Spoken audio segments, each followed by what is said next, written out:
Gender has long dictated what we have access to.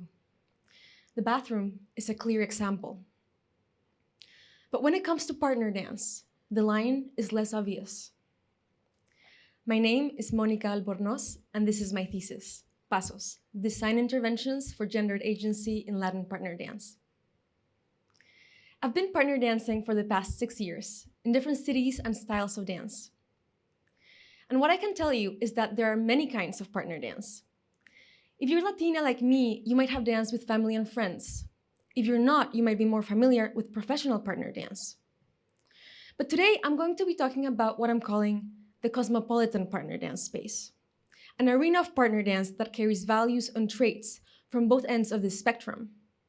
In this space, you'll find amateur dancers of diverse backgrounds who dance primarily for fun and for artistry, not exclusively for money and not exclusively for dating. And what I've learned is that, particularly in Latin dance, there are deeply embedded gender roles where women take the role of the follower and men the role of the leader. These roles, in combination with the other gender norms of partner dance, usher women into the lighter end of the dance's power balance. While this might not have been an issue in the original context of partner dance, we no longer live in the 15th century. It's not just that 15% of Gen Zers identify as LGBTQ and that they don't fit in the gender binary of partner dance, but that now that women have role models of great power, they're starting to become curious and interested in learning to lead. In a survey I conducted of 25 women in the Latin partner dance scene in New York City, I learned that 76 reported to be interested in leading. So I spent the past year dancing with my designer hat on, observing classes and parties, volunteering, going to events of a scale I'd never been to before, and dancing from a new point of view. I dove deep into learning about dance, leadership, gender, and pleasure from an academic perspective, and had countless conversations with dancers, organizers, researchers, and activists. And my takeaway was that while the gender norm affects everyone, it disempowers cisgendered feminine women in a specific way. Because unlike gender non-conforming folks, who might identify and question the norm from the get-go, most cisgendered women and men fail to see the norm in the first place and notice how it's a self-reinforcing system which pushes them further into their binary roles.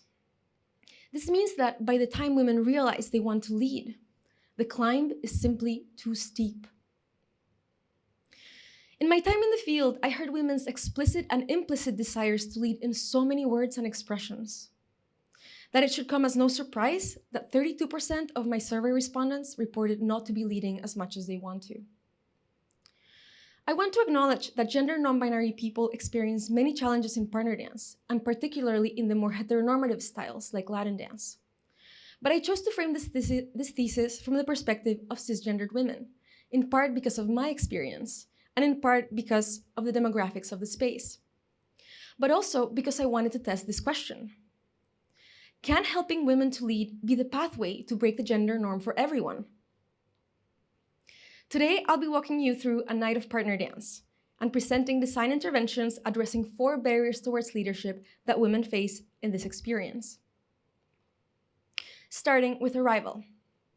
Women don't know that leading is an option, and this means they often go straight into following.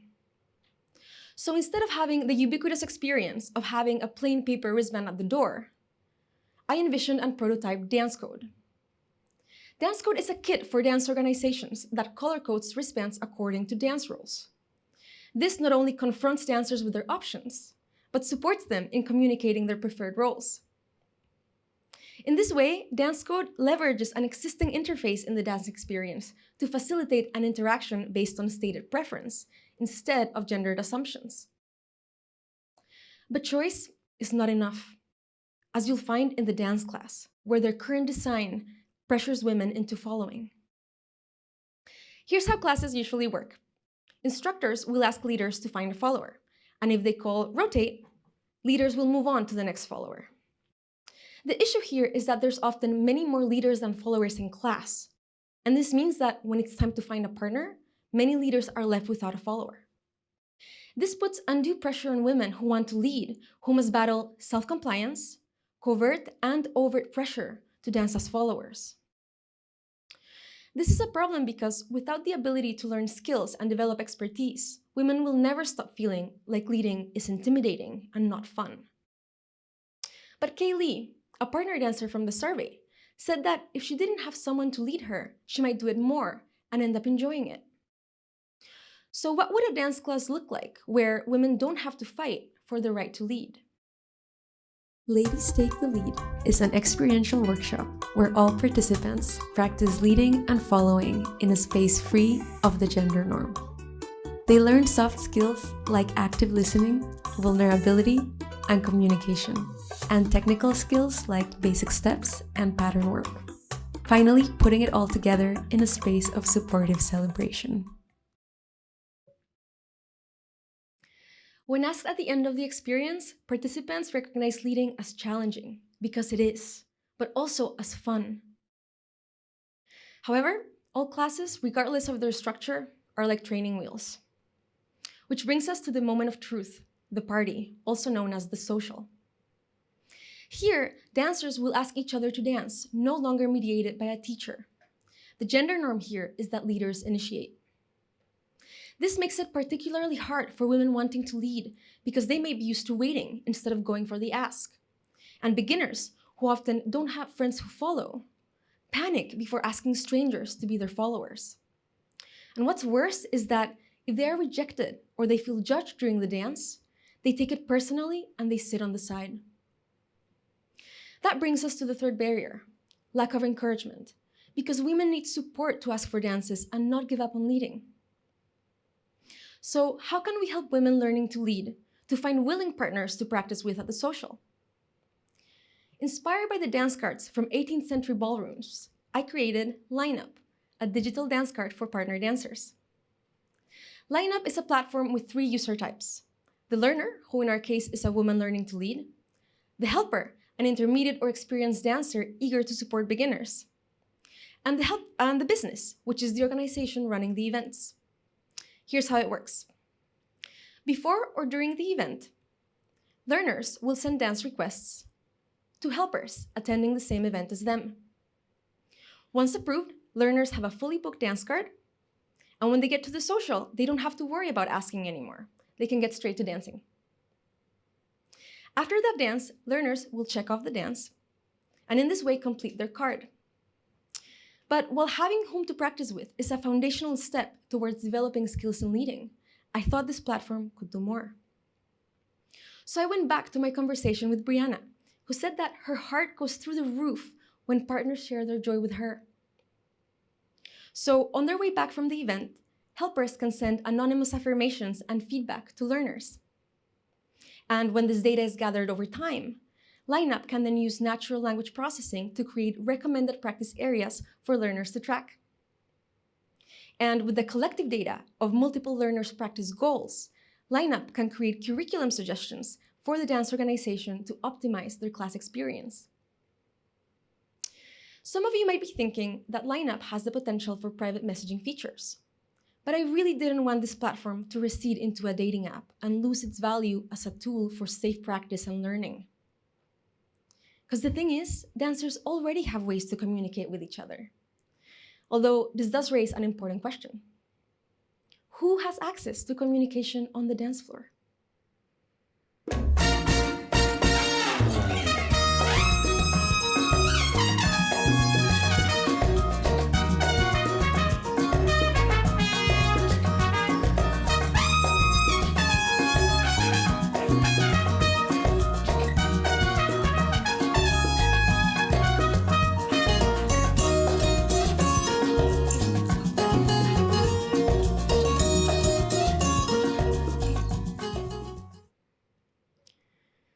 She wanted to get her partner's number, but didn't have her phone on her. In cosmopolitan partner dance, getting someone's number is not necessarily for dating. It's a way to learn about events, to join the community, and even to contribute to it. Barrier number 4 is femininity itself, because non-pocketed dancers don't have the same agency to connect with and build community. And while the market for phone holsters, fanny packs, and the like is saturated, there is nothing designed with the practical and aesthetic sensibilities appropriate for partner dance in mind. This is why I envisioned my next project.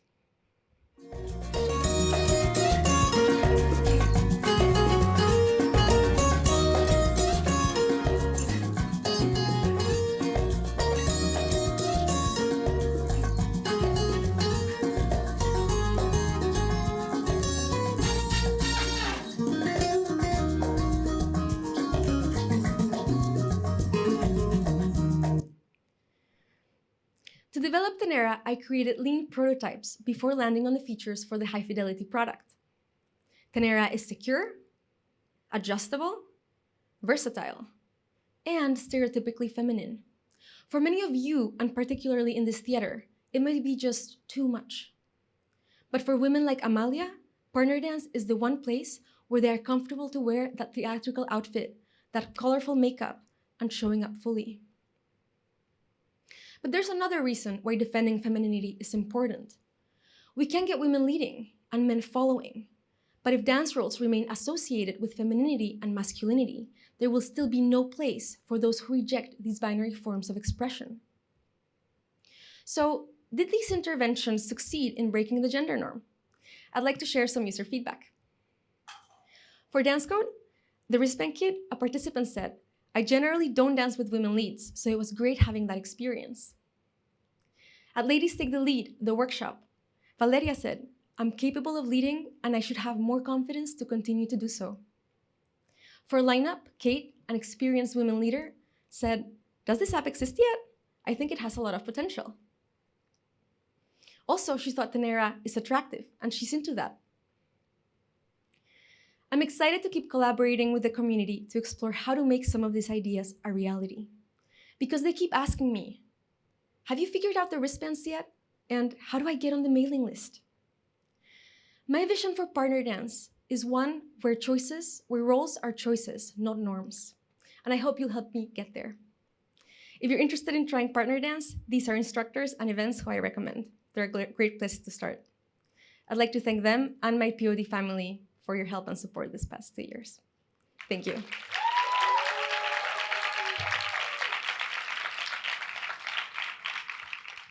I love how many explorations you did, and how much testing you did too. It's kind of nice that you didn't just develop the products, but you actually used them out in the world and tested them all. Yeah. And I'm curious about that. Like, what was your experience doing the testing? Yeah, well, it was really important for me to test because, I didn't want to design something that was going to be like useless. I was like, I'm going to spend all this time doing this. I actually want to create change. I need to test. Otherwise, it's just like in my head. So I connected with a lot of organizers, with a lot of dancers, and had the privilege to test these things at their events, particularly the wristbands. And I made sure to get feedback also because, just hearing a couple of quotes wasn't going to be enough. And the response was overwhelmingly positive, even for people who were not queer or were not interested in trying a different role. They still wanted the wristbands back. So to me, what that showed is people are aware that creating inclusive spaces, even if it doesn't benefit them, it benefits other people. And they're like, why not? If it doesn't hurt me, but it helps someone, then I want to be part of that change. So there is a mailing list? What is it? TBD. What I learned from the wristband testing is that they need to glow in the dark. So there's a part 2 to this project where I have to figure out how to make wristbands that are cheap or that are not disposable. And how does that affect the interaction of the dance space? But yeah.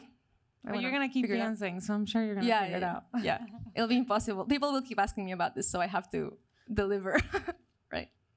There's no doubt that POD thesis involves blood, sweat, and tears, but I think you put a different spin on sweat equity with this. How do you see this project translating outside of the dance floor? How does this kind of leadership inform other parts of life? Yeah, that's a good question. As part of my research, I learned that culture, or rather art, shapes culture, and culture affects all our lives. Dance is one of those components that create culture. So while helping women to lead, is not necessarily a political act or a way to get women to lead on the workplace necessarily. The skills for leadership, particularly the soft skills, going through the fear of asking someone to dance, listening really well to your partner, all these traits actually relate to workplace leadership and leadership in other parts of life. So I think that even if women, don't want to dance with women or aren't interested in leading because they don't like the way it feels in the dance context, inviting a bit forcefully everyone to have the other experience, I think is great, to just like opening that door and seeing like, okay, what can this teach me about myself or about where I need to grow as a person, even if they don't practice it or if it's not their primary role or anything like that. So, yeah. See you on the dance floor. Yes. Yes. I'll see you.